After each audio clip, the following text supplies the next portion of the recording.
Nagkita na naman nga yung mortal na magkaaway. Shoot, Mare, subukan niya lang paiyakin yung anak ko. Masama nga ang tingin ko sa kanya, kaya bait-baitan siyang tita. Huwag ako, huy, alam kong plastic ka.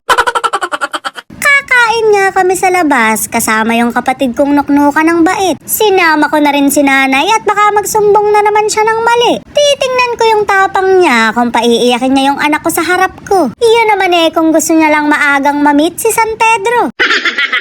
Magkasama nga yung mag-ama ko, kaya sa kainan na kami magmimit. Gusto ko nang umangkas sa paglipad ng nanay ko pero wala pang 12:00. Kaya naman naglakad na lang kami habang naglulumantod yung kapatid ko. Ewan ko ba naman sa tao na yan, nilamon na ng TikTok. Ering at nag-aalangan pang pumasok dahil hindi sigurado ang push and pull. Pero wag ka, pakaldagin mo at hustler siya.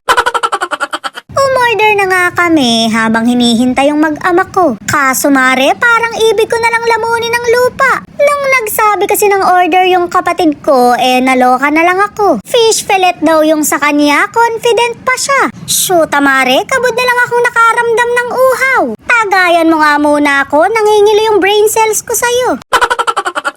Siyempre, tinama ko siya nung kami-kami na lang ang nakakarinig. Fish fillet ka ako yun, hindi fish fillet. Siya naman daw nagpapatawa lang, kaya sa amin na lang yun. Tanga, wala na, naiblog ko na. Di bali mga marit pare, sa atin na lang yun. Puro pagta-thirst trap kasi inaatupag mo, shoota ka.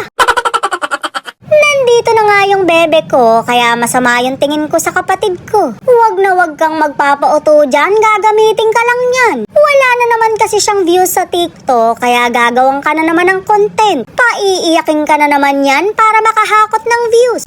Eri na yung in-order mong adobo. Mas madali daw kasing bigkasin, kaya pinalitan niya. Binabantayan ko nga yung kapatid ko kung paiiyakin niya yung anak ko. Makakakita talaga siya ng star kahit may kisame dito. Pero mukhang napakabait niya dahil naglalambingan sila. Nandito rin kasi yung amahan kaya hindi ka makakilos ng masama. Umorder nga ako ng kanin dahil mashed potato pala yung kasama ng ulam ko. Diba? Parehas pala kaming syunga ng kapatid ko. Well, kanino pa ba siya magmamana? Di sa akin lang din. Naawa lang talaga ako sa fish fillet niya kaya nag-mashed potato ko.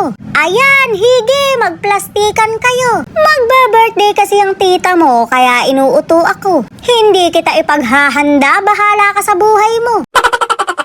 Kaya pala hindi ako sinama nung mag-ama dahil mamimili sila. Gusto ko nga sanang magtampo pero magasto siguro ako. Pero naaalala naman akong bilan ng donut kaya masaya na rin ako. Siyempre binigay namin yung isa kay nanay dahil dalawa naman to. Huwag mo na lang bibigyan yung mga matataas ang sugar at baka magsaksak na naman ang insulin.